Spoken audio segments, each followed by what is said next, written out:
All right, so we're going to take a look at the Bark River Special Hunting Knife. This one's in green linen micarta. And this is the second time Bark River's made this knife. But this time what they've done is they've actually taken the Special Hunting Knife blade pattern and they've combined it with the Boone handle with the marble style pommel and stuff. So it's really nice. The original one didn't have a guard and it didn't have the marbles pommel. Yeah, I think it was a fully exposed tang, and based on an old Wade and Butcher's style pattern knife, which has been around, I think, from the late 1800s. But this is I believe this idea to combine the handle from the Boone with the blade, from the handle from the Boone with the blade from the Special Hunting Knife came from a knife enthusiast. They, I believe, scabbed together the pictures just using, like a photo editor or whatnot, and it looked really, really good. And Mike Stewart there at Bark River Knives was like, hey, this is a good idea and it's going to work. And that's how the Boone handle ended up on the Special Hunting Knife blade pattern. And I think it's a winning combination. I really like this style of handle with the marble style pommel. And of course, it's got super high quality, high-end steel, which is CPM-Cruwear, which is actually probably my favorite powdered metallurgical tool steel. I like it better than 3V. I like the keenness of the edge that it takes. It is extremely tough. In actual use, you're probably not going to notice it being any less tough than 3V. On paper, yes, it's a little bit less tough, and it's definitely got more wear resistance. Little bit less corrosion resistance than 3V, but even then, it's a pretty high corrosion resistant non-stainless steel. So it will rust, but it's not like a simple carbon steel with no chromium and no other alloys in it that would aid to some corrosion resistance. This stuff is pretty darn good. It'll take a bit of a patina, but it's quite remarkably good as far as not rusting. It will patina, like I said. But anyways, yeah, so we'll look at the blade length on this. So right from the guard to the tip of the blade, it's 5 3/4 inches long. Not sure if you can see that well enough on here. The cutting edge from the sharpening notch right there to the tip of the blade is basically 5 1/8. The handle length, I would call that 4 inches. I do notice the handle's a little bit short compared to, say the Teddy 2. There's a huge difference in size. It's usable. I find it a little bit on the small size. When you're holding it like this, it will pocket into your hand. It's not bad. Like, obviously, I don't have any real complaints, but I do find that a little bit longer handle for me is nicer. I don't think too many people would probably find it overly small, but I mean, I can see how it might be a little bit cramped for some people. There's no question about it, depending on what grip style you're using. But your normal sort of hammer grip and stuff like that, there's no issues. It's more like this sort of modified, I guess, Filipino grip, saber grip, where you might find it a little bit small potentially. There is enough of a ricasso there that you could choke up on it. I don't have overly fat fingers, but I don't have any issues doing that, so it's pretty good that way. It's got a good, almost, I would consider that a trailing point, because I'm just looking at it, well, the point actually isn't above the level of the spine, but it's got a bit of an upswept look to it, with good belly. So, it's serve well as a hunting knife, right? It's going to have sharp enough tip on it, you know, for doing field dressing and whatnot, and still have enough of a belly on it that you can use it as a skinning knife. It's definitely not what I would consider, you know, like a dedicated skinning knife, but overall very, you know, versatile blade pattern, with enough size and length that you can use it for camp chores and, you know, different woodcraft stuff. And it's also, you know, stout enough, with thick enough blade stock that you can baton with it. And it's definitely made out of a steel that's, you know, more than adequate for that kind of use. These are a hidden tang knife.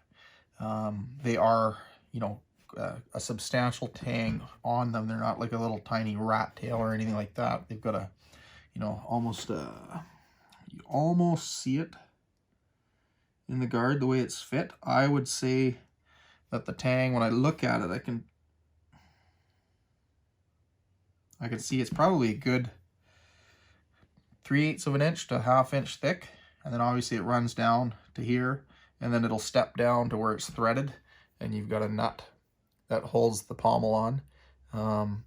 The pommel and the guard is made out of aircraft aluminum, so it's you know, it's not cheap and it's not soft. I definitely haven't had any issues with it getting marred up on my other blades that are, you know, made out of the same type of aluminum, obviously. But yeah, so I will grab my digital caliper here, which I did find some new batteries for it. And we're going to take a look at the blade thickness behind the edge. I'll try and get this on camera here. So right behind the edge, we're a little bit thicker, actually. 37, oh, that's millimeters, never mind. I was going to say that doesn't seem right. Yeah, right behind the edge, we should be pretty thin because this is Cruwear. 18 thou, basically. Maybe even a little thinner, I'd say 16 to 18 thou in the middle of the blade. Quarter of the way up. Same general area. Let's say right there. We're about 73 thousandths of an inch. It's hard to maybe show that there. If I can get that on the camera. 72. Then let's go halfway up. So we're about, oh, maybe a little higher than halfway there. 125 thou, thereabouts. And then obviously once we get up to the 3/4 mark, it's going to be 150, probably closer to 100. Oops, where are we here? 150 thou, let's say. I'm kind of wiggling it a bit. Stock thickness on this blade is, that's 187 thou. So for metric, it's like 4.8 millimeters, let's say. So it's a stout knife. It's got good edge geometry. Yeah, and nice sheath. Sort of the standard sheath that comes with this style of knife. Bark Rivers tend to ship them with this. So there is a little bit of a cutout there, so your strap can be sort of tucked behind there so that when you pull the knife out, it's not sitting like that and is easily cut. It's not as pronounced as some other knives, but yeah, they're a really good quality sheath. I've treated this sheath with Hubbard's shoe grease or boot grease or whatever. Actually, I'll show you. I got a can of it here. This is what I like to use, just if you're looking for stuff. I definitely recommend it. I've tried a bunch of different things. That's the one I like the best. I like the way that it darkens up the leather, doesn't soften it. Sometimes, you know, people want that dark look, and they will use another product, for instance, that doesn't darken the leather as much or as quickly. So they put more product on the leather and then it ends up softening it too much. So I use it quite sparingly, and I can get you know, a nice rich color on it and protect the leather, and doesn't doesn't soften it at all. Not with the amount that I put on it. So we'll take a look at a couple of other knives that are similar in size and definitely in pattern. Well, this one here anyways, this is the Michigan Hunter. And it is also in CPM-Cruwear. And this knife here has a slightly longer handle, and I actually really noticed that difference. So, like I said, the handle is not overly small, but this one here is, I'd call it, it's almost 4 1/4. It's a little, yeah, it's basically 4 1/4. So there's an extra 1/4 inch of handle length on this Michigan Hunter. So that is noticeable. I find it more comfortable when I grip up like this. That pommel is in a better spot in my hand. The special hunting knife is more like here, whereas this one I can grip it a little bit like that. So that is noticeable. It is a different handle. It's fatter through here versus the handle on this one, which is actually shared with the Manitou. I think they did stretch it out a little bit because the Manitou, which I have, is actually slightly shorter as well. I think it's actually 4 inches or whatever. It is a different feeling handle anyways. And this knife also is thinner in stock. So let me get my caliper out here. I've looked at this knife on camera before, and this one's a real winner in my book as well. So it's a little bit thinner. So I'd say that's 160 is what their starting stock is. So 160 thou. Edge thickness on this. I know I've done this before, but I don't remember. I'm going to try and 17 thou behind the edge. So same kind of thing. 1/4 of the way up. 167 thou. Halfway point, 100 thou, and then 3/4 of the way up. Let's call that 124 thou, and then it goes up. So it's a slice-here blade, full height grind, pretty much. Not obviously here, but once you get out to this point, so it's not going to be as well suited to heavy use. This knife is going to be, you know, pretty tough, right? Like it's kind of in between, you know, a finer, more delicate blade. I don't know if that's the right word to use to describe this blade, because it's certainly not delicate, but it's definitely got thinner edge geometry, and maybe a little less well suited to doing heavy camp tasks, right? Whereas this one is going to excel at, you know, the primary purpose of a hunting knife / camp knife. Just an overall very versatile blade. I really like this knife. I haven't had a chance to use it yet, but so far it's really good. I'm gonna grab my scale here and we can take a look at the weights before I get distracted and start looking at other blades. So that should be on there. So this is in ounces. So if I can read that upside down, 8.2 ounces. That's for the Special Hunter. Here's the Michigan Hunter. It is 6.4 ounces. So it's definitely lighter, which is to be expected. Let's look at it in the sheath here. So that's the Special Hunter. It's 11 pounds, 4 ounces. Not bad. I'll give you an example of my folder here. This is my 4-max. It's 10.2 ounces. So that's almost as heavy. Okay, Michigan Hunter in the sheath. Look at that, 9.6 ounces. So this knife here is lighter than this knife here.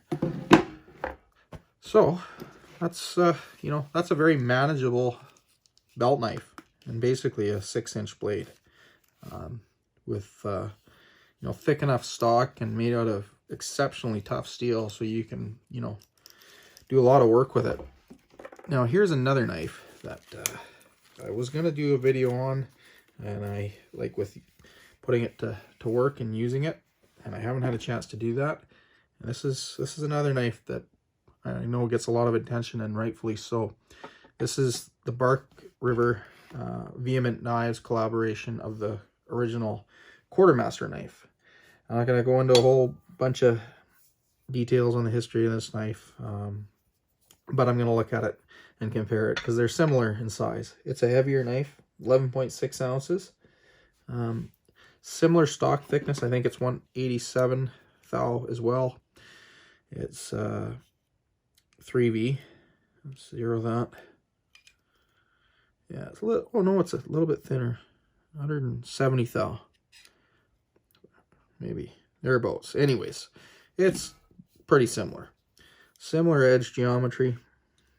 Probably at the edge a little bit thicker. So 20. Oh. See if I want to be. It goes down to about 20 thou. It's a little bit thicker behind the edge. But you look at the height of the grind, it's definitely going to be a lot thicker. So quarter way up on the special hunting knife is at about that position, and it's like 92 thou on this one. It's like 116 thou in the middle, 144, 43 thou about 3/4 way up. Then of course it goes right up to full thickness at about 170 thou. Yeah, so you get an idea that this is, you know, probably similar knife as far as its capabilities and use. Similar blade length, a little bit heavier, a little bit different construction. Obviously this is a, you know, very special historical blade pattern, right, with its history and whatnot from World War II. But they both would serve a very similar purpose in being excellent hunting and camping knives. Definitely quite a different feel. You can definitely feel the extra weight of the Quartermaster versus a special hunting knife. CPM-Cruwear versus CPM-3V. I do prefer Cruwear. I am a big fan of 3V, obviously. But if I had a choice between the two of them, I would choose Cruwear. So, yeah.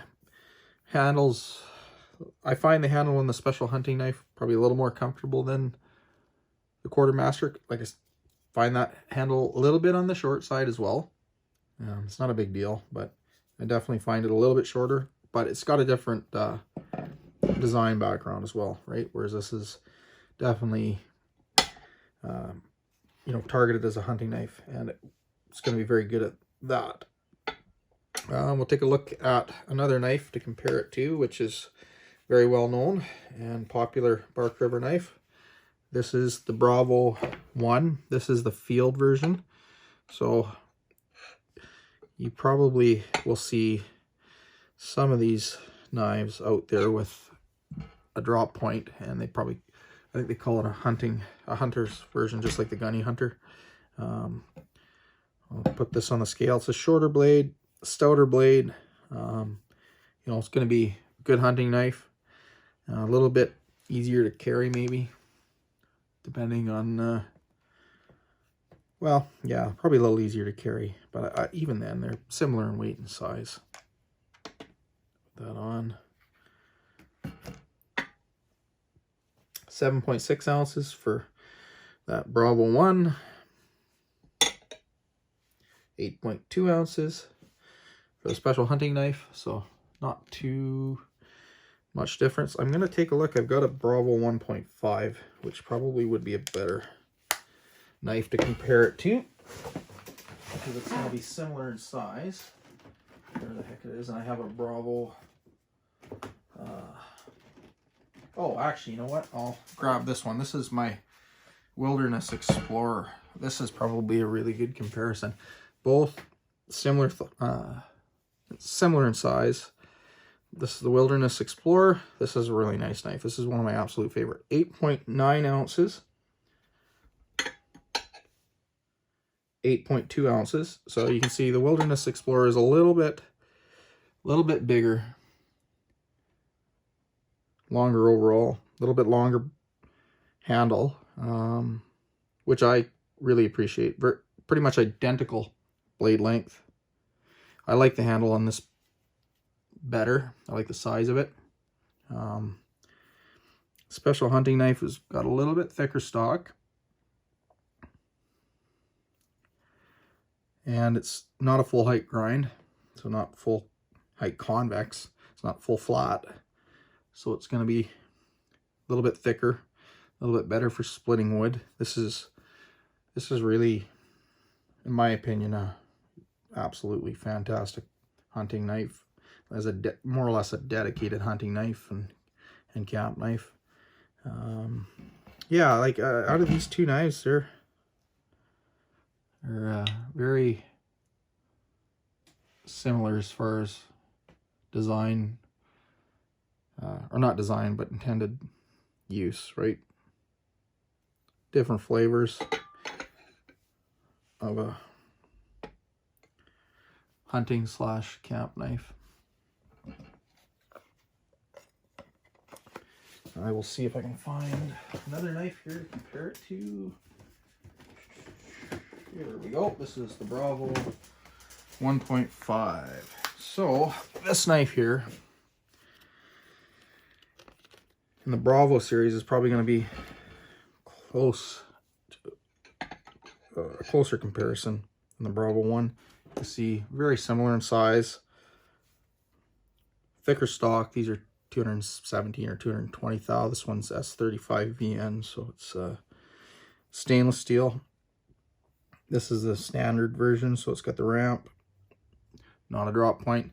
You can get these sometimes that are rampless with a bit of a drop point, so function as a, you know, hunting knife a little bit more so than this version. What's the weight on this? 9.2. This is 8.2. So it's a little bit heavier, longer, definitely more of a longer cutting edge on it. A little bit longer handle, a little bit thicker stock. But in my opinion, this is a way better looking knife. So if you're looking for camp knife / hunting knife, outdoors knife, I think this has a lot more flair, and it's way more appealing to look at. I think me personally, what gravitated me towards this knife was the looks. I really like this marble style handle. I like the looks of it. I like the pommel. I like this guard. I like this blade shape. You know, it's kind of a classic pattern. You know, you look at it, it's easily recognizable as an outdoors style hunting knife to me. It's not flashy, tactical, or, you know, modern looking in that respect. It looks like, you know, a knife your grandpa would have had or been proud to have owned, right? Like it's timeless, I guess, is really the best way to describe it that I can think of. It's a, you know, it's a timeless looking blade. It's gonna, you know, 100 years down the road, it's still gonna look appealing, I would think. I can't imagine somebody's gonna look at this knife, you know, 50 years or 60 years down the road and be like, oh, you know, what the heck were they thinking? They may take a look at some of these other knives, like the Bravos and stuff like that, and look at that and go, yeah, what's so special about it, right? Even though they're, you know, absolutely a top-notch, one of the best performing knives in the category, right? They don't have that visual appeal to me. Like that's my own personal sort of opinion. I don't look at them and go, oh man, that knife really does it for me. Doesn't make me jump up and go, oh, I'd really like to own that knife, right? Because I mean, knives, I mean, they're not just there to, you know, cut things and you know, do the job that they're intended to do. They have a whole you know, there's a lot more to it I think for most people that are into knives. They're not just a tool, right? They're, you know, they're an expression of your personality and your sense of identity and all that stuff, right? So just like people with clothing and, you know, the type of car they drive or the truck they drive or whatever, right? It's an extension of who they are, right? And their personality and their sense of self or whatever, right? So some people like the tactical knives, right? Some people like, you know, the open yaws or whatever, right? Like there's certain patterns and certain designs of knives, right, that have a sort of generalized, I guess you'd maybe think of it as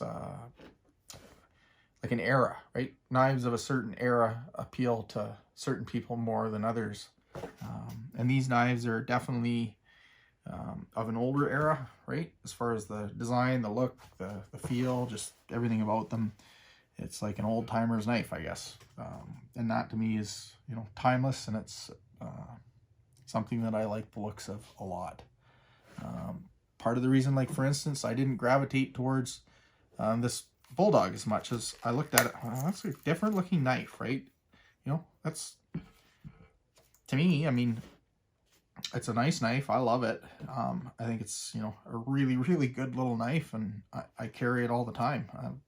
You know, I definitely I'm a lot more impressed with it than what I would have thought I would have been, right? Like I looked at it when that doesn't really, it really doesn't do it for me, right? Like I don't look at this knife in the pictures and stuff and go, hey, you know what? I really like the looks of that knife to the point where I want it, right? I don't, I didn't get sucked in by the way it looked, right? You know, can't judge a book by its cover. That's basically, you know, the way it is with knives for me anyways. I look at a knife and I go, oh yeah, that knife speaks to me. I like it, you know. It's either something that grabs your attention or it doesn't. And I think this knife is a, you know, it's a real attention grabber, like looks wise, right? And then once you get the knife in your hand and you know, handle it and you see it, and you know what, this knife is not only good looking, it's extremely functional, and you know, offers really good performance.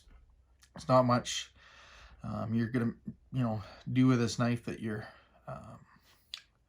not gonna be able to perform like camp cooking tasks, food processing. Like obviously I've got enough knives, and I've used enough knives, and enough different ways that I got a pretty good idea about a knife as far as how it's going to perform, you know, in any particular task, just picking it up and looking at it. And this is a knife that I can tell without actually putting it to hard use, it's going to do well. It's going to do well with food prep. It's going to do well with camp work, like wood stuff, you know, just everything, right? Like it's a well designed, well thought out knife. Ergonomically, it's, you know, works. Everything about it works. You know, that little choil, right, actually does really well as far as choking up, you know, gives you good control, even the tip control on it, right? When you're push cutting with your thumb, everything about it just works really well. Now, for instance, I'll take this knife here. I can't choke up on it like that, so I'm working on it like this. I don't have the same level of control, and this has thicker edge geometry, and it's not doing that as well. So, just right there, this knife, just in that little tiny test that I did, it's better. Like, it actually works better. Like, it's more controllable. It actually carves the wood better than this knife. This knife was originally designed for prying open crates and doing all sorts of things, right? Like, so it was a heavy, hard use knife. Let's look at the Michigan Hunter. Same thing, right? A little bit thick. When you pick this knife up, you feel the difference in your hand. It's lighter.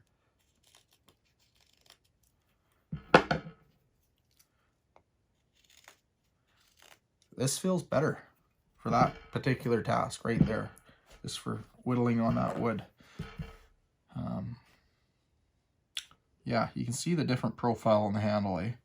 And if you look carefully, you almost can see it sort of flares up like this. It's like a, you know, it's like the belly of a shark, you know? That's basically what it looks like to me. That's just, it feels really good. I don't know how many of these there are left, but it's a really nice knife. And I think anybody that's, you know, looking for a knife like this, right? And they're like me, they look at it, they go, oh yeah, I like the looks of that knife. And they're like, well, I don't know, you know, how good it's going to be, right? Like, if you want to use it as a hunting knife, or if you want to use it as a camp knife, but, you know, your initial impression is that you really, really like it. And you need, you know, some sort of feedback to kind of, you know, seal the deal as far as making a decision on, you know, buying this knife. I can tell you right now, it's an excellent knife. You're not going to be disappointed with it.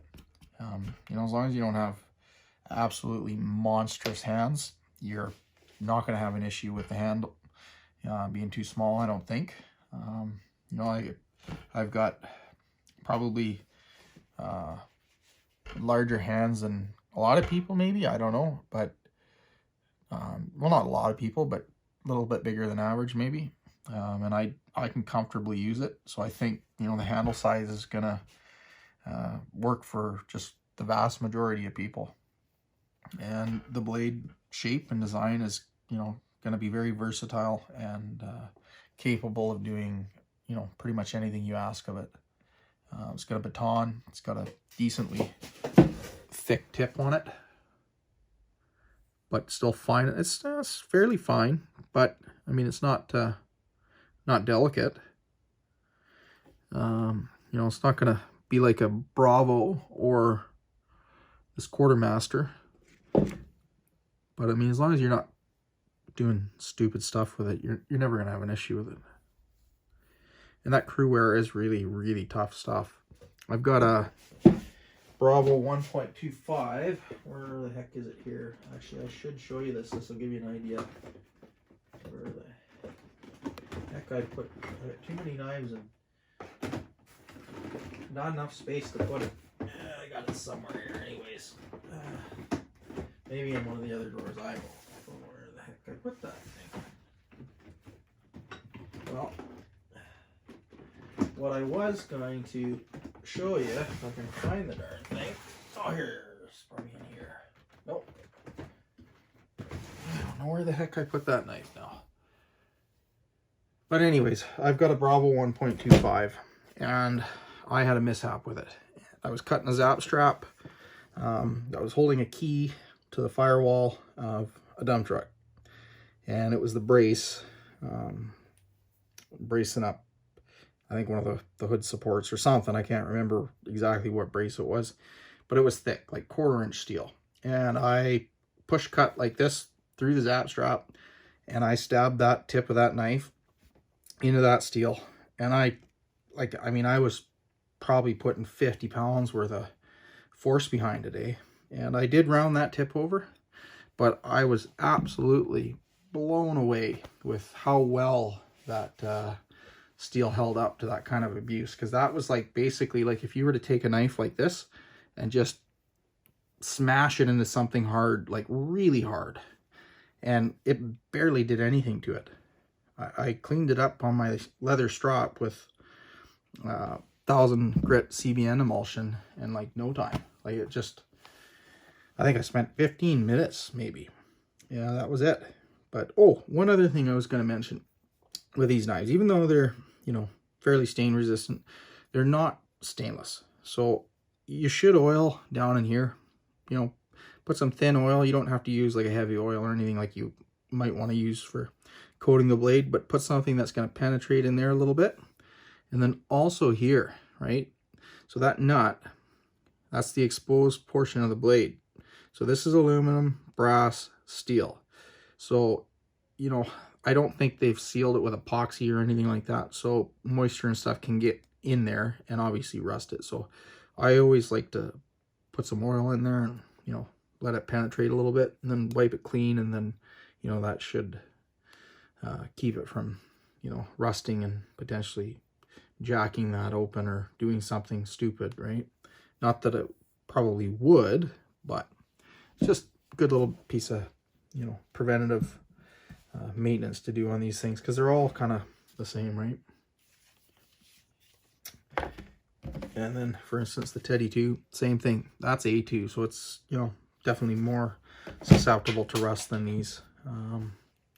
But yeah, so if you are looking at this knife, because visually right away it's grabbed your attention like mine, and you're thinking you might be interested in it for any number of reasons, whether it's a camp knife, a hunting knife, just a general, you know, chores type belt knife, I highly recommend it. You know, like I said, I haven't put it to a whole lot of use, obviously, because I just got it not too long ago.